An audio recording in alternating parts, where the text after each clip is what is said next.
So we talked about it in the last class. Some of you weren't here, some of you were, but it's recorded, so, and that should be up by this weekend. Basically, I'm talking about how the human body opposes gravity. That's the whole function of the human body, is to oppose gravity, not to succumb to it. When gravity succumbs to it, or wins, you know, it's just guaranteed developmental delays and or you're starting to die, you know, and that's what you were just talking about, how, you know, Ruthie had that revelation in her 60s, that, you know, that kyphosis, again, that's that gravity kicking in. Because, I know, because also, like, this is quote a perfect ball, but it's imperfect because there's beads in each little thing. Now, the beads aren't enough to really change the mass of the object, however the beads are moving. So if you spin it, I don't know if you're necessarily going to get such a perfect spin as you would, let's say, with this ball. Let's just see if I'm right. So see how, and the spin is also being reflecting of me, but so if you take a ball and spin it, you're going to get a spin most likely. But if I had a piece of tape on this, chewing gum, whatever, now you're going to get something like this, you know, where the rotation's going to be off, or it won't be able to spin because, and that's most obvious like on a top or a gyroscope. So there was a question about a little girl. My mom's been doing all the videos, and about her bum not being able to get off the table and what to do about it. Now, as you can watch her, all she needs is a little bit of stimuli. Do you want Mr. Turtle? I was hoping that was the case, but is it okay if I put him over here? What is he going to do? You going to touch him and find out? Huh? So when you're working with a baby or any human being, just the touch, and this is where she's still just being just a little bugger about her crawl, because there's this one part in her back that does not want to sway like I would like it to. So let's see if we can do that today. So, a baby's balance, and again, I'm sorry, Arlie, this is class, so I'm using you a little bit versus it being just a typical lesson, so I'm going to, I shouldn't say force it, but I've got an intention in mind, which I wouldn't normally do. I've got a kiddo coming back every other week for the whole summer, and the grandmother's like, so what are your plans for her next week? And I'm like, I don't know. I mean, don't get me wrong, I got an idea when I start feeling you up, but it's just like what happened. She, you know, our client here just came in and she fell down yesterday, so we're working on falling down. So,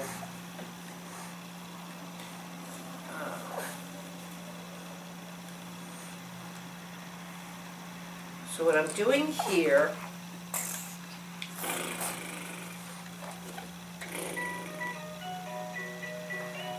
what?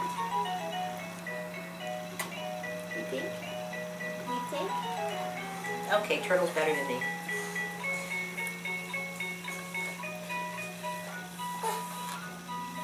So I'm working on the movement qualities in this area of the back. Now let me tell you, this is she's perfect example of getting to a lead one versus me doing this on you. Big difference. Because when I'm working with an adult, their mass supersedes my mass, or is equal to. So the influence of my mass on their mass now is equal or less than. Whereas if we're working with the baby, my mass and my movements supersedes theirs. So I can have more of a direct force, and also since they're not judgmental, they have less opposition to me. Whereas an adult's going to go, yeah, but you're hardly doing anything, and I really don't understand this, and what exactly are you doing, and what, you know, it's like, I don't get it so much anymore, but I did like it when people used to think that, like, so what did you do, some night courses? I'm like, yeah. So what I'm trying to do, even while I'm talking here, is go at her section of the back here. And most people would look at that as trying to, quote, bend, but I'm working on the way her mass takes it. And see? There you go.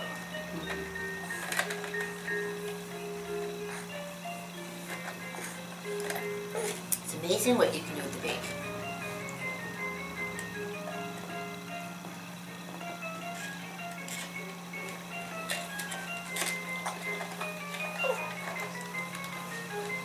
So most people would be pressing down into the ground, but what I'm doing is actually pulling her away. So what's happening here is the freedom of the head on the spine. Because again, a lot of people see the neck, but I'm working on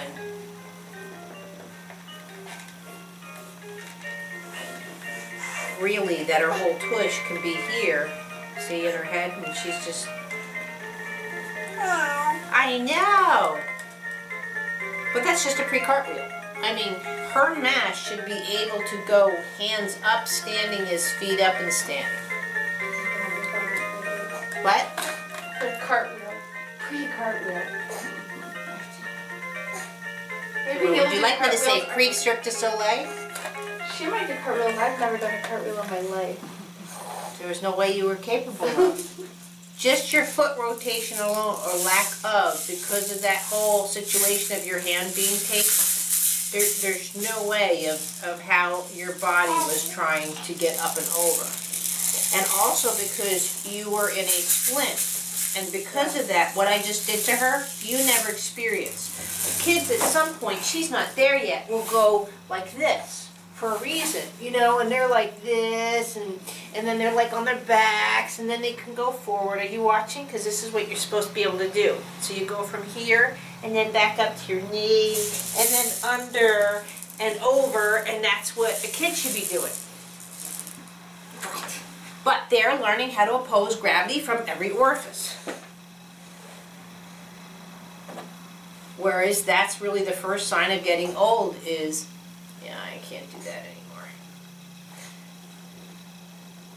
And that's where... discussion about putting your feet in your mouth.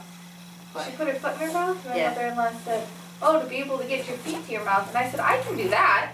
And she's like, how can you do that? Oh, I have one back, yeah. And she's like, I'm getting old. And okay. Like, But it's weird what one of we the used... few things I can do. And eventually... Look at you.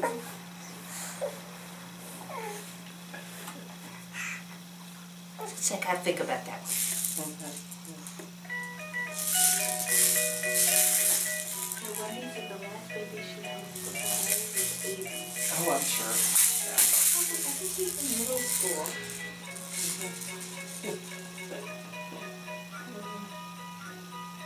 So that's, since that's something I can't do with Austin, that's where you see much more with, instead of this, I do like this with him. Let's see if she'll cooperate. I know, this is weird. Okay, you can do it that way? Thank you. And that's what, you know, I've been trying to work with him. And then I can turn, you can go this way, you can go that way. But see how I'm trying to keep his head up so he's learning? See, now again, she's like, I'm not sure about this. There you go. You did it just fine. What's that different?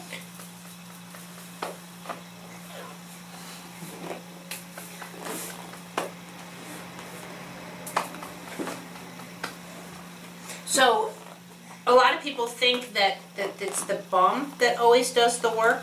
But see, even when I did this with her, let's see if I can do it more. Camera shot.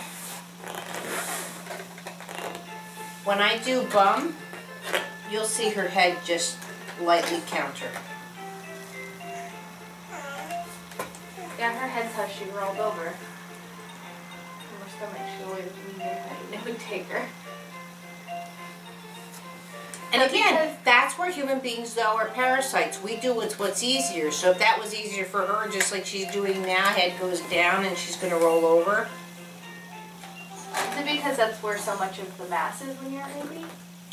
Yeah, and just it really was for her, and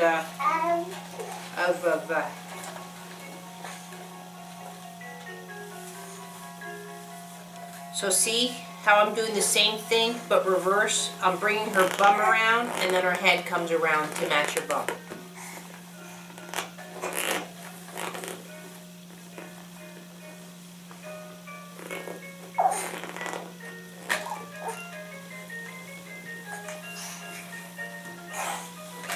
You didn't want to do that on top of a toy?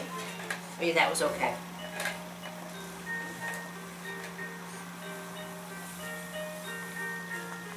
Going over my knee. And see how she comes up. Oh, you did it! You did it! But that turtle is very far away. Huh?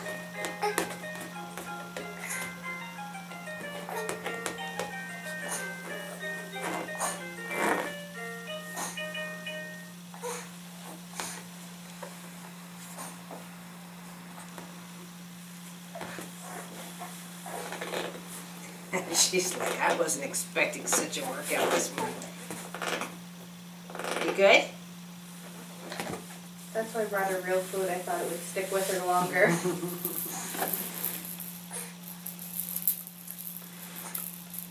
But that's just a more complex thing of dealing with that. But see now how nice her head comes up. And here, if I go slow-mo, see, her head's not doing the movement. She might do it sometimes that you'll see it, but see if I'll do it. And then just real slow. See how her eyes are taking the turn totally. So she's reaching up, extension.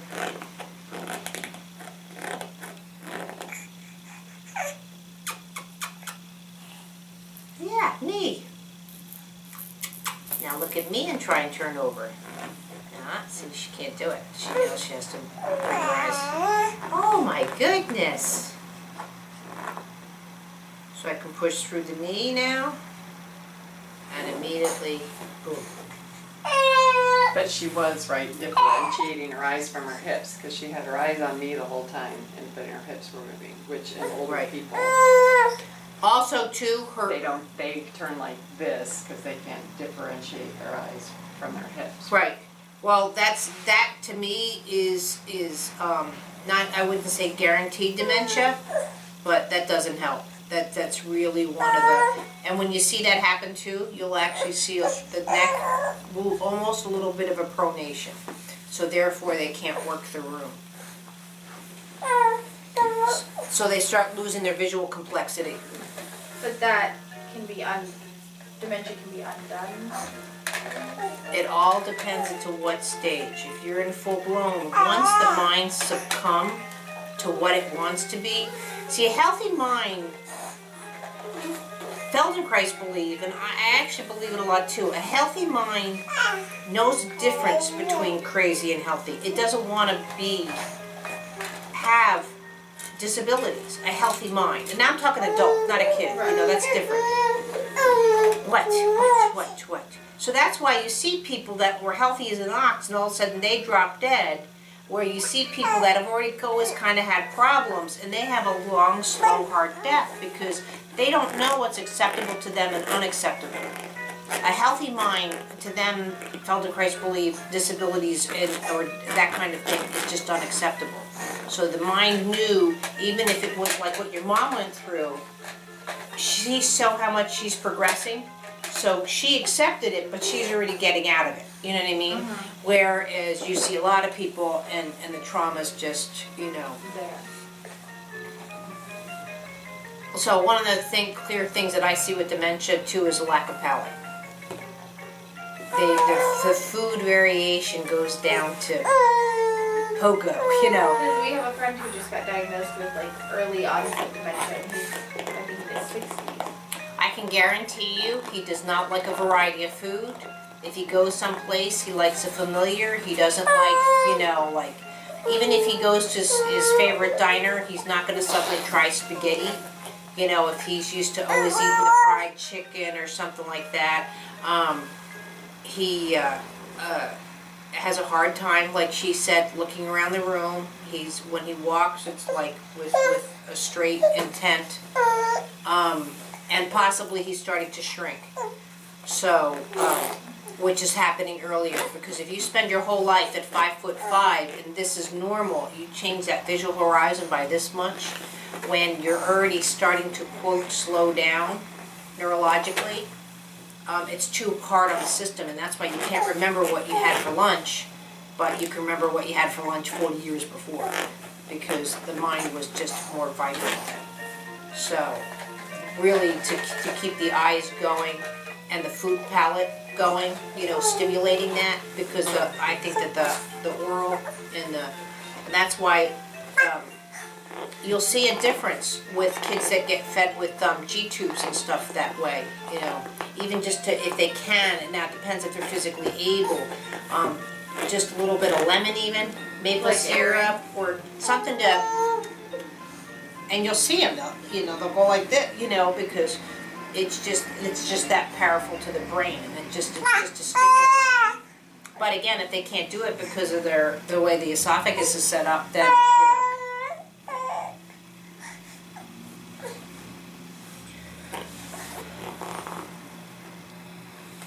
There we go. That was the first time I got a knee tuck from you.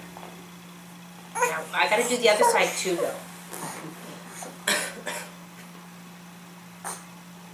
Did you see finally the difference of that knee tuck? Yes.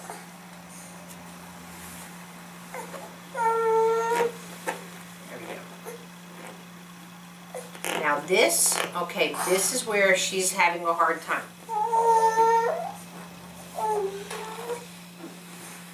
We'll have Bobby demonstrate if she's still good at it. That crawl pose. Bringing the knee under and around and taking the other foot. Oh, with the books on your hand? No. When you're walking across, you sort of look like a squid. No. I'll wait and I'll Okay. I won't throw your head on camera, but if I can get it on the. Excuse me. So let's see if I can get her to do it.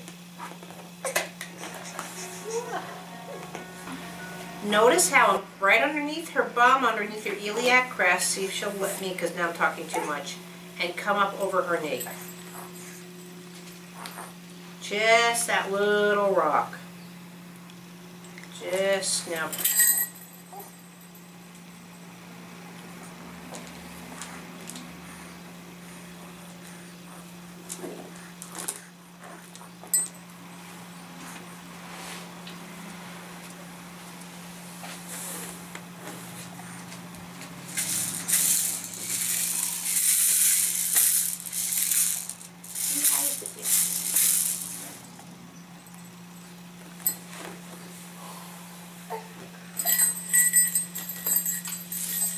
And also to add to your bone stuff, notice again too with all the stuff that she does as a kid, or most kids do, the pressure that they do constantly get to the system. You're not going around crawling on your knees and stuff, so where's your bone density on your femurs? Yeah. And that's where I think a lot of weightlifters and stuff get surprised that their systems are weaker than or people that are active, just like she was. But the good thing is I believe everyone that does wonderful things had a catalyst versus, oh, that's interesting, I'll just try that. No, something happened in their life, just like I had my gram, that all of a sudden you're like, okay, now I'm doing, Yeah. you know.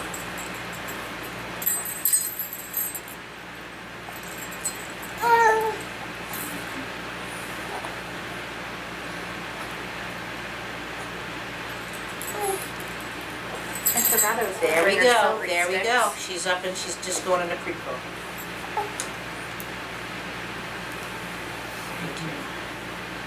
At least through this knee.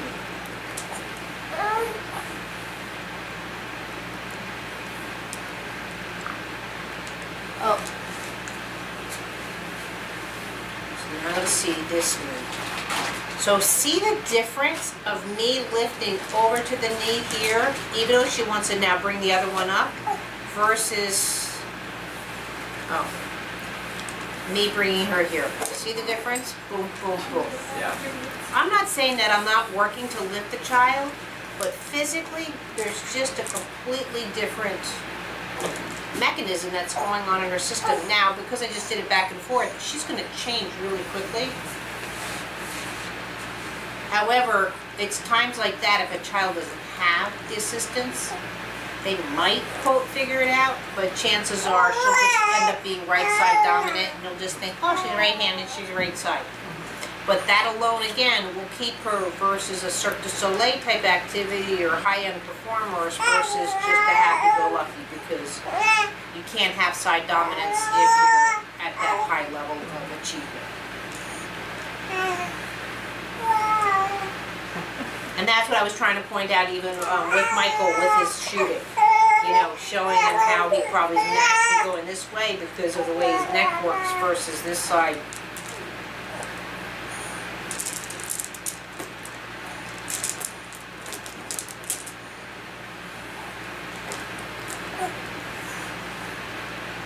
I told you that at my Bible study, one of the ladies said she couldn't ski, to do this, that, and the other, and I said to them, I said to her, I bet you never crawled, did you? And she's like, no. And I'm like, how do you know that? And I was like, because it's the same thing, riding a bike, doing all those things. And I'm like, huh. There's a tall woman in my belly dancing class, and I want to go up to her too and go, yeah, we didn't crawl, did we? Because especially going around, like the veil just, like she could have ripped her head off because she couldn't twist the upper chest cavity, you know? She's like, you know, so it wasn't swinging around her. Yeah. I know! And see, I didn't crawl, but I had 3 brothers, so I did gymnastics and cheerleading. And I'm right-hand dominant, but left foot dominant. So up until the time I broke my leg, I figured out a way through it. But then when I broke my leg, then, and even with bones, I did a few things and Elizabeth looks at me and goes, that's not that easy for you, is it? And I'm like, oh my gosh. Well, the whole thing is though too is, and that's where we're having more and more problems with kids, is we don't throw kids outside and go. You don't see going driving down the road. You do not see kids doing cartwheels in the front lawn and go-karts, building forts, you know, community. So it's becoming more and more, and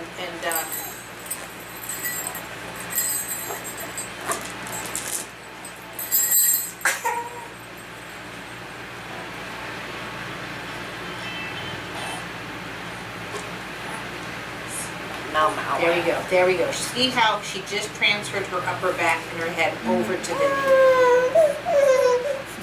You're okay. And I did something new and different. It wasn't my favorite thing. Yeah.